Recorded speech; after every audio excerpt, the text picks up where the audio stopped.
Bonjour à tous et bienvenue au module 3 de la série de formation en 4 parties sur le soutien aux familles ethnoculturelles et multilingues.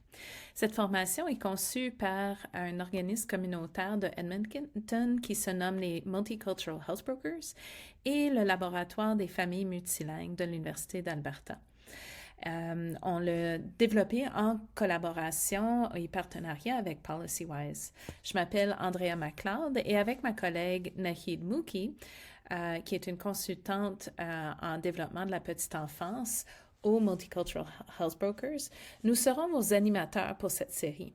Nous partagerons certaines de nos expériences vécues et des stratégies prometteuses sur la promotion du multilinguisme et des pratiques interculturelles dans les environnements d'apprentissage et de garde des jeunes enfants, sur la base de nos propres recherches et aussi sur notre travail communautaire. On va aussi partager des connaissances que nous avons apprises et acquises auprès des partenaires communautaires et des familles qui sont ethnoculturelles et multilingues. Comme mentionné dans le module 1, ces modules s'adressent aux éducateurs et éducatrices et aux responsables de programmes qui désirent améliorer les compréhensions des pratiques interculturelles et de mieux soutenir les enfants et les familles ethnoculturelles dont ils s'occupent.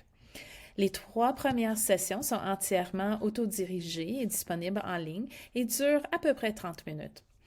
Le but ici, c'est de vous permettre d'intégrer cet apprentissage dans votre emploi de temps et d'apprendre vraiment à votre propre rythme. Les concepts que vous allez apprendre, qu'on va vous présenter, sont directement liés aux compétences nécessaires pour améliorer vos pratiques interculturelles. Et nous allons vous aider à intégrer tout ça dans votre boîte à outils. Enfin, on va organiser un quatrième module qui sera offert en direct et celui-là sera accessible à toute personne qui ont suivi les premières 3 modules et qui souhaite collaborer avec d'autres éducateurs et éducatrices afin d'élaborer une stratégie qui permet d'intégrer ces apprentissages dans vos programmes actuels. Alors, le but de ce 3e module, c'est vraiment de renforcer les capacités familiales. Dans le module 3, notre but, c'est de renforcer les capacités familiales. Alors, dans ce module, vous allez apprendre à habiliter les familles. Vous allez envisager des moyens d'impliquer les familles et de découvrir leurs connaissances. Vous allez développer une approche basée sur les forces de ces familles et des enfants et réfléchir sur une manière de devenir un médiateur culturel ou un courtier culturel. On va intégrer des exemples pratiques et nous allons partager quelques moyens d'apprendre de la richesse culturelle des familles pour soutenir le développement de l'enfant. Et enfin, on va vraiment utiliser ce concept de médiation ou de courtier culturel pour considérer comment nous, comme éducateurs et éducatrices, on peut être un connecteur, un pont qui soutient la famille, mais qui est aussi là pour défendre les intérêts des familles, les aider à accéder à des ressources communautaires et aussi à contribuer à partager et créer des partenariats significatifs entre le foyer de l'enfant et le centre d'apprentissage. Alors, on espère que ce module aura un impact important sur votre pratique et sur la vie des familles dont vous vous occupez. Dans le dernier module, nous avons parlé de l'importance de prendre en compte l'enfant et sa famille en utilisant l'idée des systèmes imbriqués. Nous avons appris qu'il est essentiel de comprendre comment l'enfant et sa famille sont imbriqués dans un contexte plus large. En tant qu'éducateurs et responsables, nos formations au développement de la petite enfance nous rappellent que les enfants sont les familles sont les experts de leurs enfants. Dans de nombreux cas, c'est la première fois que l'enfant quitte la sécurité de son foyer et qu'il est confronté à un système public. Il est donc important non seulement d'impliquer la famille dans l'apprentissage et le développement de l'enfant, mais aussi de créer un environnement dans notre programme où la culture et les habitudes de l'enfant sont célébrées et honorées. Tout ça, c'est pour le but que l'enfant ne ressente pas un décalage entre la maison et l'école. L'une des façons d'y parvenir est d'intégrer les forces et les connaissances des parents dans le cadre de la classe. Nous savons que les familles qui comprennent les parents, mais aussi les grands-parents et d'autres membres de la famille, possèdent de nombreux atouts qui peuvent contribuer de manière positive au développement des enfants. Notre objectif devrait être d'établir ces relations avec les familles, avec les parents et de créer des moyens propices en soutenant ces forces. Flight, qui est le cadre d'apprentissage et de soins de la petite enfance en Alberta, appelle tout ça la pratique de relations avec la famille. Les pratiques sociales et culturelles selon lesquelles les enfants est immergé dans ces multiples relations qui influencent l'enfant de nombreuses façons.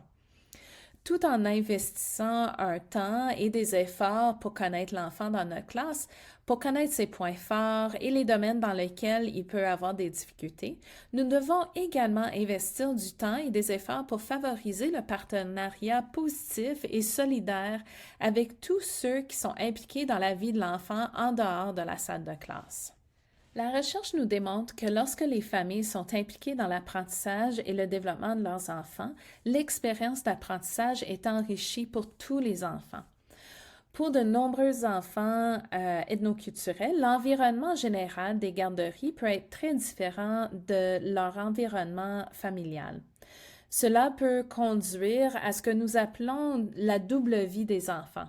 Par exemple, un enfant primo-arrivant peut parler une toute autre langue à la maison, peut agir comme un adulte ou avoir des responsabilités pour mener des conversations avec une bibliothécaire ou avec une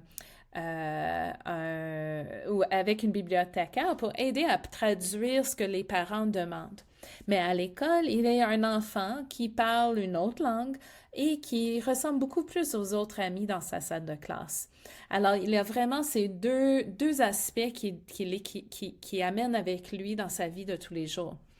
En nous engageant auprès des familles et de la communauté, nous, comme éducateurs, et comme responsable de programme, on peut en apprendre davantage sur la vie de nos enfants en dehors de l'école.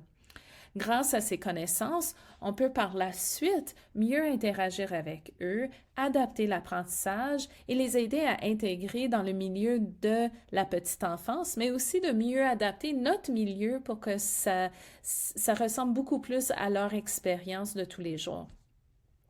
Alors, l'éducation adaptée à la culture ne considère pas l'école, le foyer, la communauté de l'enfant comme des entités distinctes. Elle tente plutôt de minimiser les frontières et de travailler avec la communauté.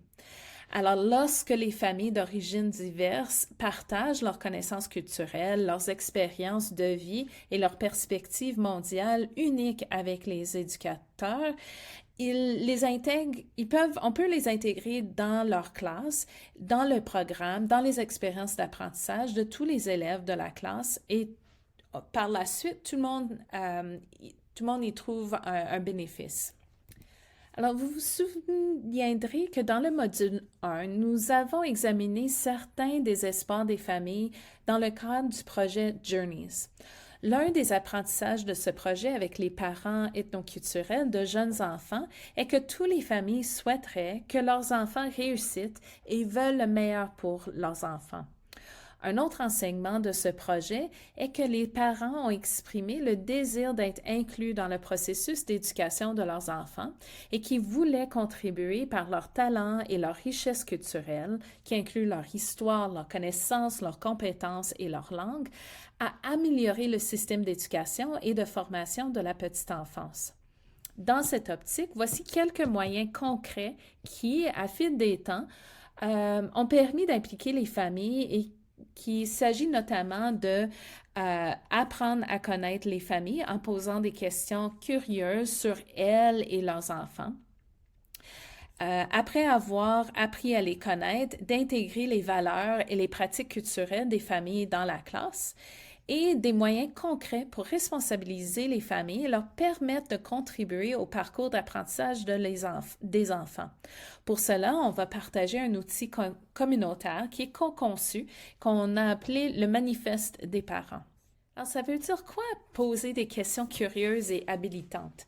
Alors, quand on pense à ça, on prend vraiment la perspective que c'est important de prendre le temps, non seulement lors de la première réunion d'accueil, mais aussi à différents moments le long de l'année avec l'enfant et la famille, d'aller à la rencontre des familles et d'apprendre à les connaître de manière curieuse et stimulante. Voici quelques questions que nous avons posées aux familles ethnoculturelles dans notre travail, en particulier aux parents, pour mieux les connaître. Alors, quels sont vos espoirs et vos aspirations pour votre enfant? Si ce n'est pas la première expérience de garderie de la famille, on peut aussi leur poser à propos des expériences antérieures, comme comment ça s'est déroulé votre expérience en matière des services d'apprentissage et de garde de vos jeunes enfants? Quels sont les points forts? Quels étaient les défis? On peut aussi demander des questions à propos de quelles sont des activités liées à votre culture que vous pratiquez avec votre enfant. Quelle est votre vision pour les services d'apprentissage et de garde pour vos enfants? C'est quoi un service qui a une haute qualité pour vous? Et comment aimeriez-vous participer à l'élaboration de cette vision? Comment est-ce qu'on peut travailler ensemble? Une autre façon de développer des conversations puis une collaboration avec les parents est de se concentrer sur leurs espoirs et leurs aspirations et d'en servir comme un lien pour avoir des conversations difficiles, pour construire un partenariat et communiquer avec eux. Dans le module 1, on a partagé les espoirs et les aspirations des familles et nous avons constaté que que plusieurs de ces espoirs correspondent à des espoirs et à la vision que vous avez pour les enfants dont vous vous occupez. Alors, on voit vraiment un aspect similaire entre ce que les familles souhaitent voir et puis ce que vous souhaitez voir chez les enfants aussi. Voici un espoir exprimé par l'un des parents de nos projets. Alors, le parent nous rapporte, si vous me posez la question, mon souhait le plus profond est que mes enfants puissent être eux-mêmes, qu'ils parlent leur langue en toute confiance et qu'ils soient des citoyens sûrs d'eux. Je veux qu'ils aient confiance en eux, en leur famille et en leur identité. Je veux aussi qu'ils aient du cœur et de l'amour. Je veux que mes fils ne soient pas toujours stressés et réactifs. Je veux qu'ils soient gentils et bienveillants envers eux-mêmes, envers les autres et surtout envers leurs partenaires. Je veux que mes filles soient heureuses, émotionnellement et mentalement, heureuses d'être qui elles sont et avec qui elles sont. Alors, faisons une pause pour réfléchir à certains des espoirs que les familles ont exprimés pour les enfants dont nous nous occupons. Comment y donneriez-vous suite? Quelles sont des mesures que vous pourriez prendre pour établir un partenariat avec elles? Dans le module 2, quand on a parlé de valoriser les connaissances et les pratiques familiales. On a vraiment donné différentes approches qui peuvent être amenées dans la salle de classe afin de promouvoir les pratiques interculturelles et multilingues. Il s'agit en partie d'introduire la nourriture, de l'artisanat, des histoires et des chansons issues de la culture et de la langue de la famille. Il s'agit également de créer des occasions plus durables et plus significatives de créer des liens et de collaborer. Par exemple, inviter des familles à concevoir avec vous le menu du goûter ou du déjeuner pour demander de partager un objet peu coûteux, mais sûr et adapté à l'âge des enfants, qui pourrait être placé dans vos aires de jeu pour qu'ils explorent, interagissent et jouent avec. Il pourrait même inviter à partager des livres et à faire de la lecture à la classe ou de raconter des histoires orales. Il s'agit également d'organiser des soirées parentales pour faire le point et partager les repas dans le centre ou à l'extérieur, dans un lieu commun tel qu'un parc. Vous pouvez aussi demander de vous faire part des événements marquants au cours de l'année afin que vous puissiez les inscrire dans le calendrier scolaire et planifier le programme scolaire en fonction de ces événements. Une des façons de s'engager avec les familles, c'est d'utiliser des outils qui nous guident dans nos conversations. Alors, avec nos partenaires, le manifeste des parents a été conçu en 2024 avec des communautés ethnoculturelles, nos collègues et nous comme équipe de Multicultural Health Brokers et avec la famille, avec le laboratoire des familles multilingues. Alors ensemble, on a conçu cet outil pour aider les parents et les communautés à résister au système dominant présent dans les garderies. Il se veut comme un cadre pour aider les parents et les communautés à se sentir confiants de la défense et des intérêts de leurs enfants, de leur culture et de leur langue dans les contextes d'apprentissage. Il s'agit d'un document de 3 parties qui invite les parents à communiquer sous forme audiovisuelle ou écrite aux éducateurs et aux programmes de garde d'enfants. De partager l'identité de l'enfant et de la famille, de partager leurs forces et leurs expériences, ainsi que les moyens concrets d'intégrer des pratiques interculturelles issues de la culture et de la langue de la famille dans la classe et des apprentissages en garderie. Alors, l'introduction de l'outil est une lettre ouverte des familles à l'éducateur et dans lequel la famille communique en termes simples, tout en se référant aux pratiques fondées sur les évidences, pourquoi il est important de célébrer les cultures et la langue d'origine de l'enfant dans le contexte de l'apprentissage de la petite enfance.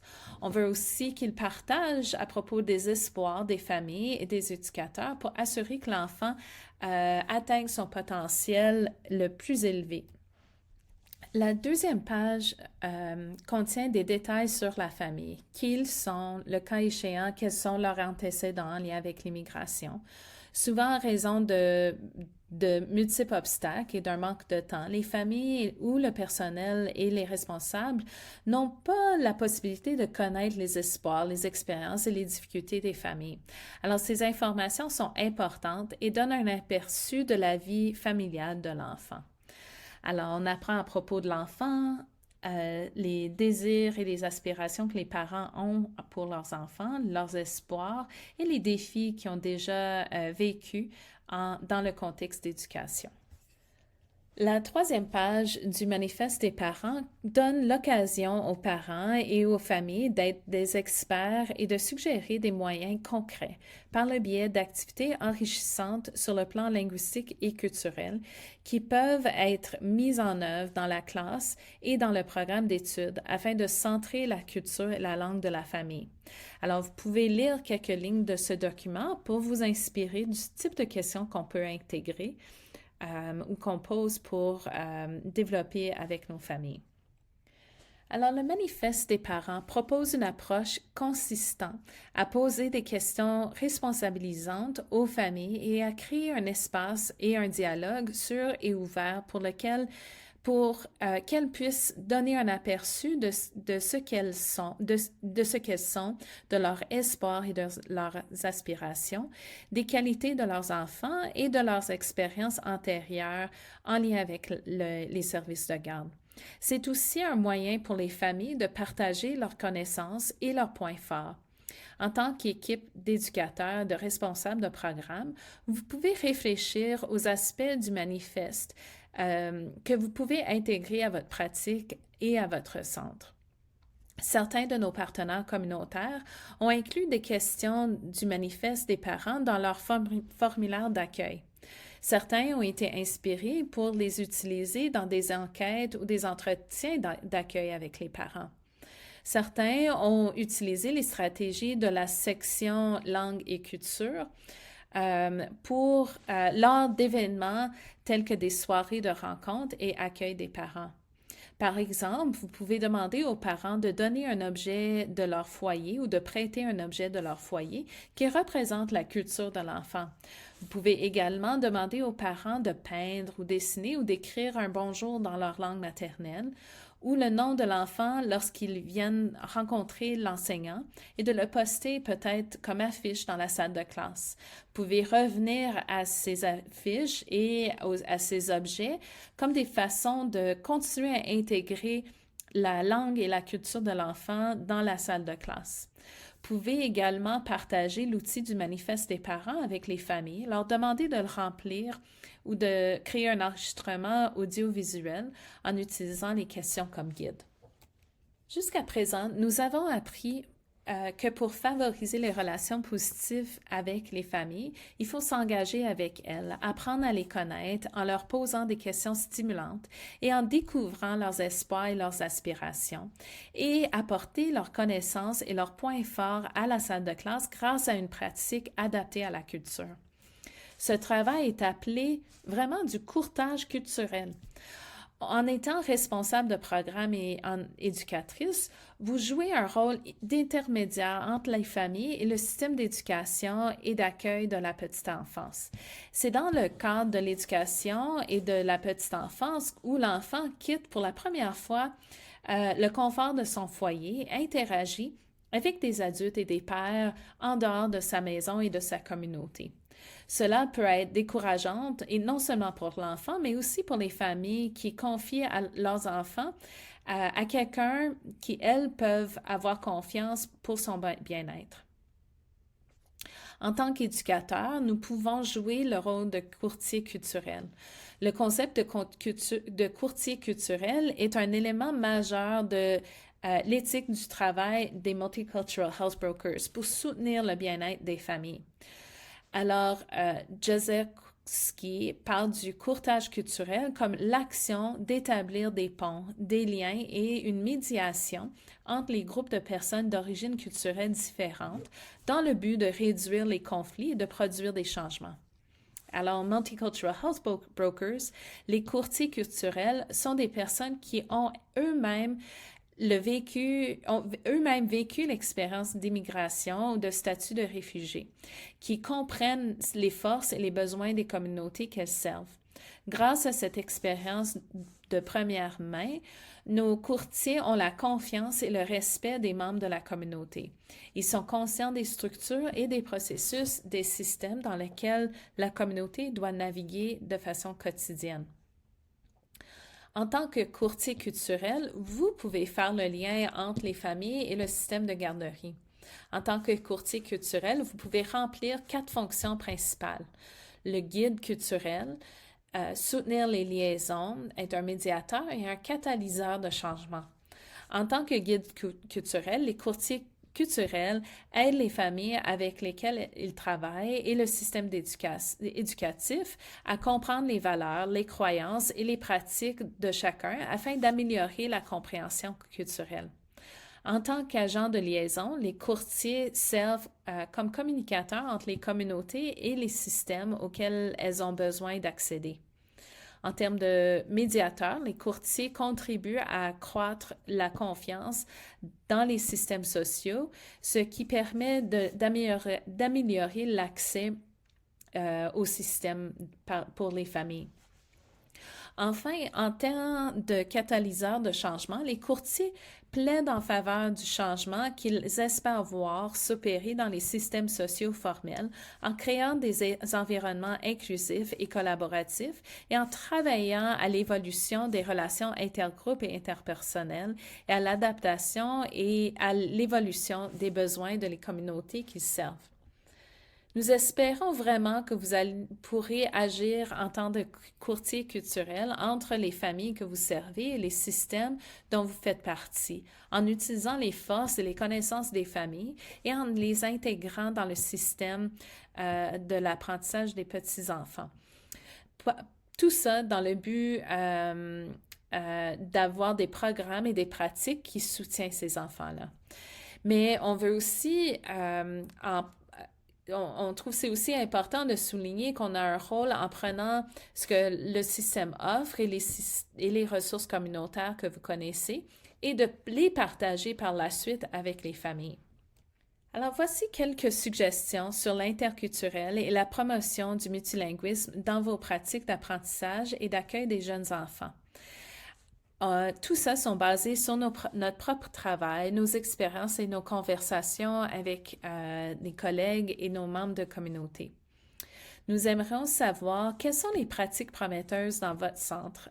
Dans le cadre de partage et d'apprentissage mutuel, vous pouvez télécharger des détails et même des photos de certaines des pratiques interculturelles sensibles et puis vous pouvez les mettre de côté, réfléchir dessus ou même les partager avec nous lorsqu'on se rencontre pour des sessions de travail qui sont synchrones. Et voilà, ceci conclut notre troisième module. Dans le module d'aujourd'hui, nous avons exploré notre rôle en donnant aux familles ethnoculturelles et multilingues des moyens d'identifier et de valoriser leurs points forts. Nous avons réfléchi à l'importance d'un partenariat solide avec les familles, ainsi qu'à la reconnaissance et à la validation des points de vue des familles en tant que force importante dans la vie de leurs enfants. Nous avons également étudié un outil tel que le manifeste des parents pour apprendre et construire des relations avec les familles et de tirer parti de leur richesse culturelle. Enfin, nous avons introduit le concept de courtage culturel pour vraiment se situer comme quelqu'un qui peut faire un lien entre la famille et de créer entre la famille et le service de garde, entre le service d'éducation et de créer des partenariats significatifs entre le foyer de l'enfant et la garderie. On vous remercie pour votre attention, d'avoir pris le temps de nous joindre. On espère que vous pourriez assister aux sessions en direct qui sont prévues pour les mois qui viennent et de prendre l'opportunité de discuter avec vos collègues de ce que vous avez appris et de la manière dont vous mettez vos idées en pratique. Alors, merci beaucoup et n'hésitez pas à nous rejoindre si vous avez des questions. Au plaisir!